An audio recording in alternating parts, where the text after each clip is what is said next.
Hello, it's good to have a chance to read with you again. It's been quite a while. Last time I saw you, I was in your classroom, and we read some fairy tales.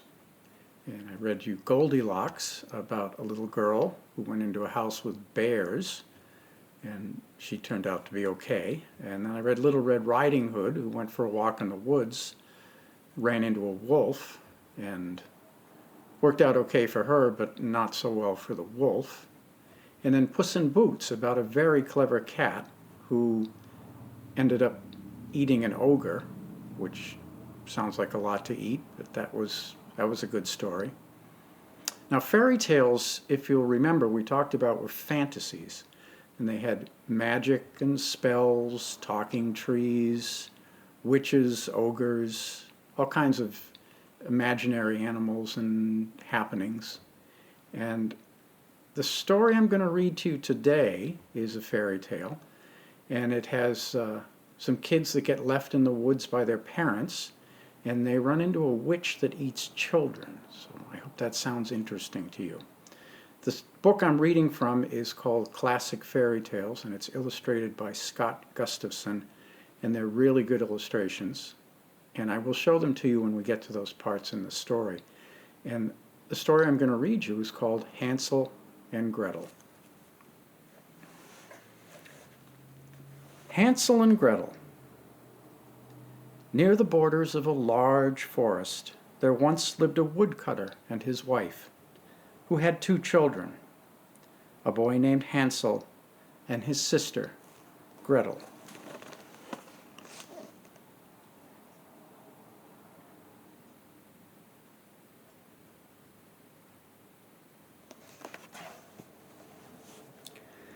The family was very poor and had little to live on. And once, when there was a dreadful famine in the land, the woodcutter could not earn sufficient money to buy enough for the family to eat. One evening, after the children had gone to bed, the parents sat talking together about their troubles. The poor husband sighed and said to his wife, who was not the mother of his children, but their stepmother, "What will become of us? I cannot earn enough to support myself and you, much less the children. What shall we do with them, so that they do not starve?" "I know what to do, husband," she replied. "Early tomorrow morning we'll take the children for a walk across the forest and leave them in the thickest part. We will light a fire and give each one a piece of bread. Then we will leave them alone. They will never find the way home again. You can be sure of it. And then we shall only have to work for ourselves." "No, wife," said the man, "that will never do. How could I find it in my heart to leave my children all alone in the forest, where the wild animals would come quickly and eat them?" "Oh, you fool," the wife said.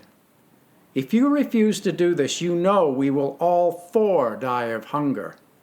You may as well go out and cut the wood for our coffins."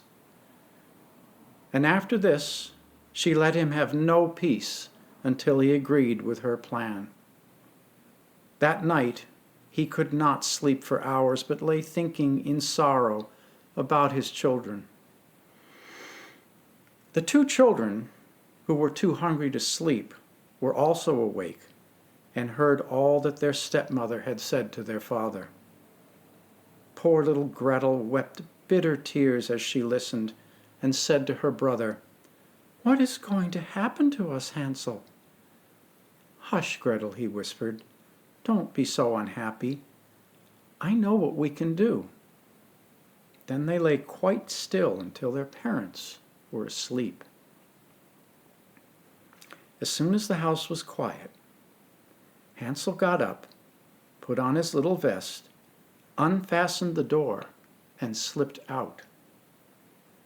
The moon was shining brightly, and the white pebble stones that lay outside the cottage door glistened like new silver money.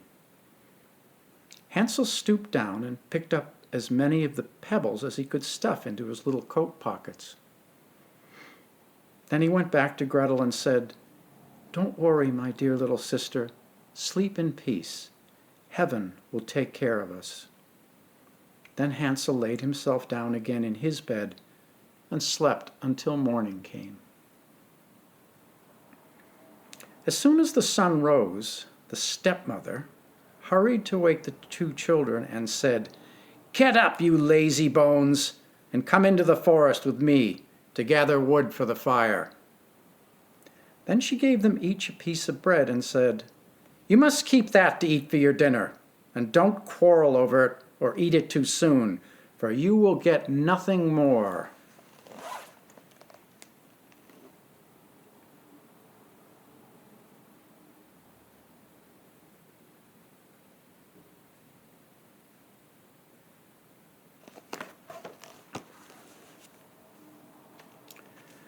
Gretel put both pieces of bread in her apron, because Hansel's pockets were already full of white pebbles. Then the stepmother led them into the forest.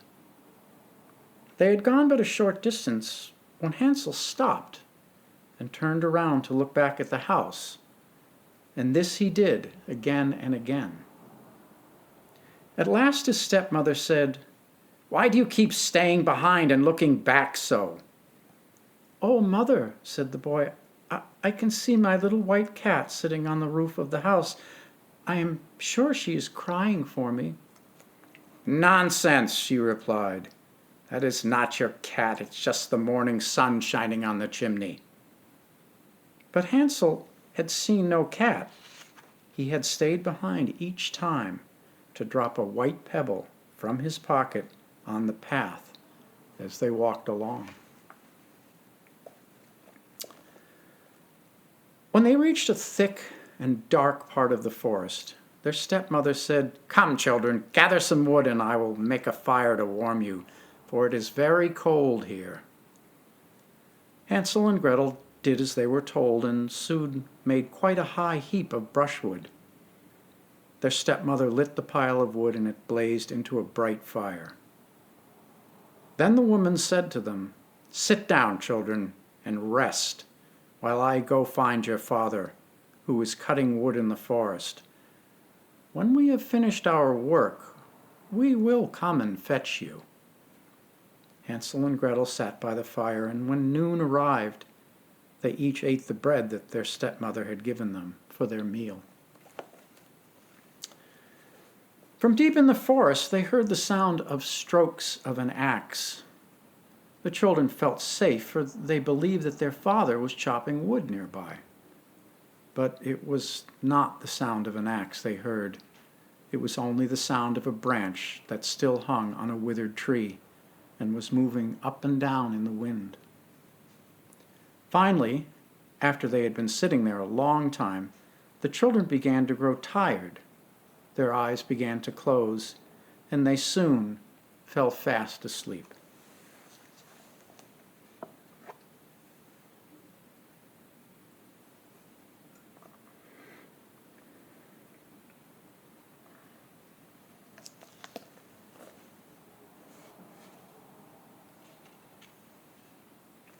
When they awoke, it was dark night, and poor Gretel began to cry and said, "Oh, Hansel, now how shall we find our way out of the wood?" Hansel comforted his sister. "Don't be afraid," he said. "Let's just wait a little until the moon rises, and then we shall easily find our way home." Very soon the full moon rose, and Hansel took his little sister by the hand. The white pebbles, which glittered like bright coins in the moonlight, and which Hansel had dropped as he walked into the forest, showed them the way. They walked all night long, and did not reach their father's house until the break of day. They knocked at the door, and when their stepmother opened it, she exclaimed, "You naughty children! Why have you stayed so long in the forest? We thought you were never coming back." But their father was overjoyed to see them, for it broke his heart to think that they had been left alone in the dark wood. Not long after this, there was another season of famine, and the children again heard their stepmother talking to their father at night after they were in bed. "The times are as bad as ever," she said. "We have just half a loaf of bread left, and when that is gone, we have no hope. The children must go away. We will take them deeper into the forest this time, and they will not be able to find their way home as they did before. It is the only way to save ourselves from starvation." But the husband felt heavy at heart, for he thought it was better to share his last morsel with his children. His wife would listen to nothing he said and continued to scold and argue with him. And because he had given in to her the first time, he could not refuse to do so now. The children were awake and heard the conversation. So as soon as their parents were asleep, Hansel got up. He wanted to go out and gather some more bright pebbles to drop as he walked to mark the way home, but his stepmother had locked the door, and he could not open it. When he went back to his bed, he again told his little sister not to fret, but to go to sleep in peace, for he was sure they would be taken care of. Early the next morning, the stepmother came and pulled the children out of bed, and when they were dressed, gave them each a piece of bread for their afternoon meal. Smaller pieces than they had been given before. Then they started on their way into the forest. As they walked, Hansel, who had the bread in his pocket, broke off little crumbs and stopped every now and then to drop one, turning around as if he were looking back at his home. "Hansel," said the stepmother, "what are you stopping for? Come along." "I saw my pigeon sitting on the roof, and he wants to say goodbye to me," replied the boy. "Nonsense," she said. Sorry about that. "That is not your pigeon. It is only the morning sun shining on the chimney."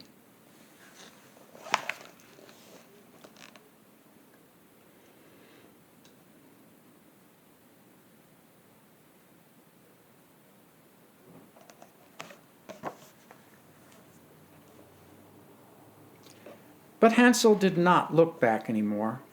He simply dropped pieces of bread behind him as they walked through the wood. This time they went on until they reached the thickest and densest part of the forest, where they had never been before in all their lives. Again they gathered a great mound of brushwood, and the stepmother made a large fire. And then she said to them, "Stay here, children, and rest while I go to help your father, who is cutting wood. When you feel tired, you can lie down and sleep for a while. We will come and fetch you in the evening when your father has finished the work." So the children remained alone. At midday, Gretel shared her piece of bread with Hansel, for he had scattered his own along the road as they walked. They slept for a while, and the evening passed, but no one came to fetch the poor children. When they awoke, it was still quite dark, and poor little Gretel was afraid. But Hansel comforted her, as he had done before, by telling her they need only wait until the moon rises. "As you know, little sister," he said, "I have thrown breadcrumbs all along the path we traveled, and they will easily show us the way back home." But when they went out of the thicket into the moonlight, they did not find any breadcrumbs, for the many birds that lived in the trees of the forest had eaten them all up.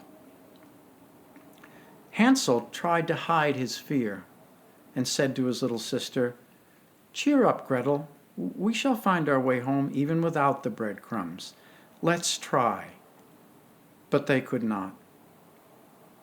They wandered about the whole night and the next day from morning until evening, but they could not find their way out of the wood.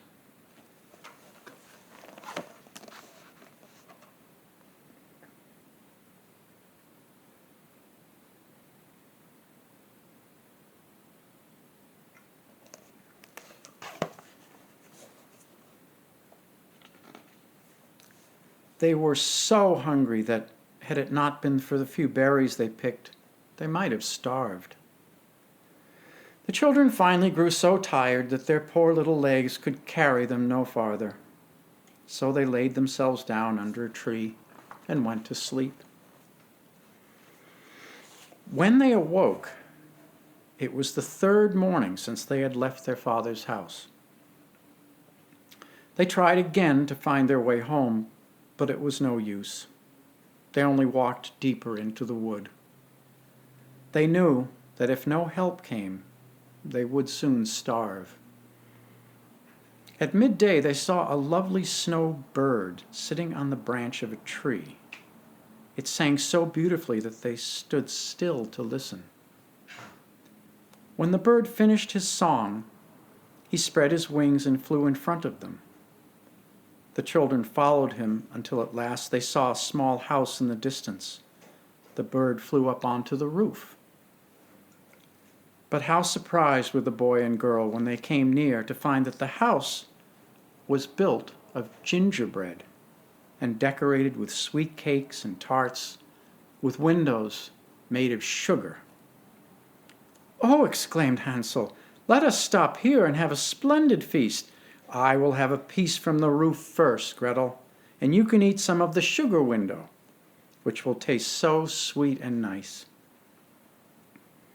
Hansel stood on tiptoe and broke off a piece of the gingerbread. He ate with all his might, for he was very hungry. Gretel sat on the doorstep and began munching on a piece of the window.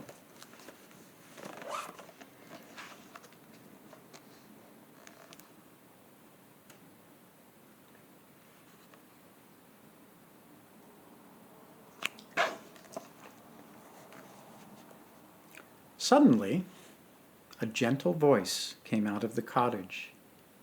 "Nibbling, nibbling like a mouse? Who is eating my little house?" The children then answered, the wind, only the wind." And they continued eating as if they were never meant to stop. Hansel, who found the cake on the roof tasted very good, broke off another large piece. Gretel had just taken out a whole pane of sugar from the window and sat down to eat it, when the door opened and a strange old woman came out. Hansel and Gretel were so frightened that they dropped the sweets they held in their hands. But the old woman only shook her head at them and said, "Ah, you dear children, who has brought you here? Come in and stay with me for a little while. No harm shall come to you." Offering them cakes and cookies, she led them into the house.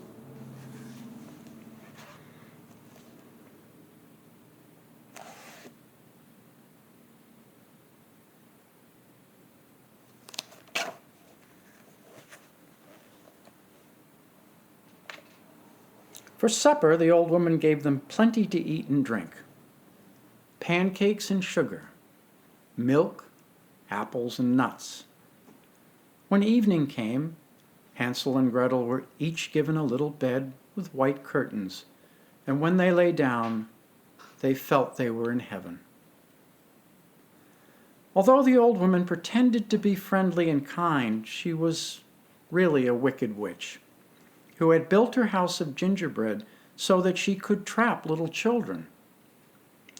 Once they were in her power, she would feed them until they were fat, and then she would cook them for her dinner, which she called her great feast. Luckily, the witch had weak eyes and could not see very well, but she had a very sharp sense of smell, as wild animals have, and could easily tell when human beings were nearby. When Hansel and Gretel walked up to her cottage, she laughed to herself wickedly and said with a sneer, "I have them now. They shall not escape from me." The witch got up early in the morning, before the children were awake. She stood by their beds and When she saw how beautiful they looked in their sleep with their round rosy cheeks, she said to herself, "What dainty morsels they will be." Then she grabbed Hansel with her rough hands, dragged him out of bed, led him to a little cage that had bars on the door, and locked him in. He could scream as much as he liked, but she would pay no attention. Then she went to Gretel's bed and, shaking the girl until she awoke, cried, "Get up, you lazy bones, and fetch some water so I may cook something good for your brother, who is shut up in a cage outside until he gets nice and fat. And then I shall cook him and eat him." When Gretel heard this, she began to cry bitterly, but it was no use. She had to do just what the wicked witch told her to do. The best of everything was cooked for poor Hansel's breakfast. Gretel had nothing to eat but the shell of a crab. Every morning, the old woman would go out to the little cage and say, "Hansel, stick out your finger so I can feel how fat you are." But Hansel, who knew how dim her eyes were, always stuck a bone through the bars of his cage, and the old witch, who could not see, thought it was his finger.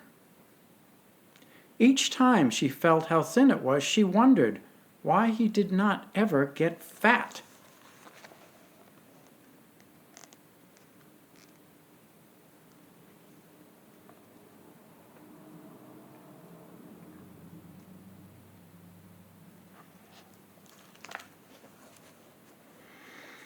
As the weeks passed, Hansel seemed only to grow thinner. The witch became very impatient until she could not wait any longer. "Go, Gretel," she cried to the little girl. "Hurry and fetch me some water. Hansel may be fat or lean, I don't care. Tomorrow morning I will cook him and have my feast." Oh, how the poor little sister cried as she drew the water from the well. And as the tears rolled down her cheeks, she said, "It would have been better to be eaten by wild animals or to have starved to death in the woods. Then, at least, we should have died together." "Stop your crying," said the old witch. "It is not of the least use. No one will come to help you." Early the next morning, Gretel was forced to fill the great pot with water and hang it over the fire to boil.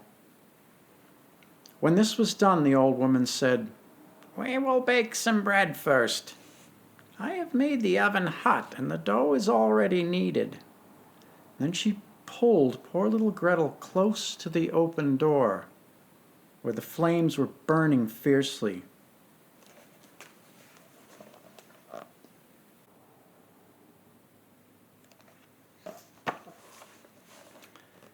"Creep in there," she said, "and see if it is hot enough to bake the bread."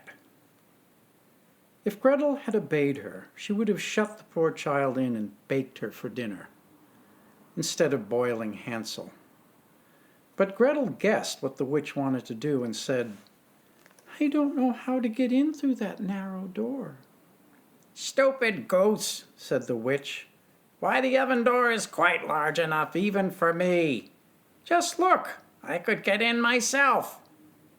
She stepped forward and pretended to put her head in the oven. Just then, Gretel gave her a push that sent the old witch right into the oven. Then she shut the door and fastened the bolt. Oh, how the old witch did howl! It was quite horrible to hear her. But Gretel ran away and left the witch to burn in the oven, just as the witch had left many poor children to burn there before. Gretel ran as fast as she could to Hansel, opened the door of his cage, and cried, "Hansel, Hansel, we are free! The old witch is dead!" Hansel rushed out like a bird flying out of its cage when the door is left open. The children were so happy that they ran into each other's arms, kissed each other, and danced about with joy. And now there was nothing more to be afraid of. The children went back into the witch's house and looked around. They saw an old oak chest, which they opened. It was full of pearls and precious stones. "These are better than pebbles," said Hansel, and he filled his pockets until they could hold no more. "I will carry some home too," said Gretel, and she filled her apron, which held quite as much as Hansel's pockets. "Now we must go," he said, "and get away as soon as we can from this enchanted forest." They had been walking for nearly 2 hours when they came to a large body of water. "What shall we do?" asked Hansel. "We can't get across, and there is no bridge of any sort." "Oh, here comes a boat," cried Gretel, but she was mistaken. It was only a white duck, which came swimming toward the children. "Perhaps she will help us across if we ask her," said Gretel, who then began to sing out, "Little duck, do help poor Hansel and Gretel. There is not a bridge nor a boat. Will you let us sail across on your white back?" The duck came near the bank as Gretel spoke, so close indeed that Hansel could seat himself on its back. He wanted his little sister to sit on his lap, but she said, "No, we will be too heavy for the kind duck. Let her take us across the water one at a time." The good creature did as the children wished. She carried Hansel over first and then came back for Gretel. And then how happy the children were to find themselves in a part of the wood they remembered quite well. As they walked on, the wood grew more and more familiar until at last they caught sight of their father's house. And then they began to run, and rushing inside, they threw themselves into their father's arms. Poor man, he had not had a moment's peace since his wife had left his children in the forest. Now he was full of joy at finding them safe and well again, and they had nothing more to fear, for their wicked stepmother had died. But how surprised the poor woodcutter was when Gretel shook out her little apron and scattered glittering pearls and precious stones about the room, and Hansel pulled handful after handful from his pockets.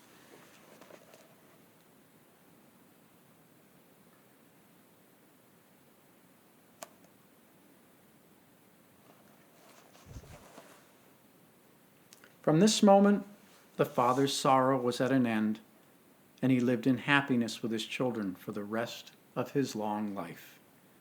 The end. And so that's Hansel and Gretel.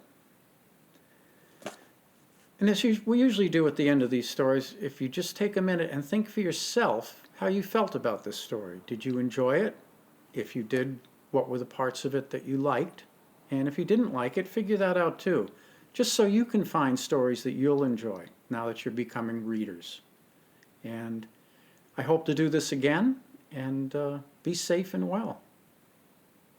Bye-bye.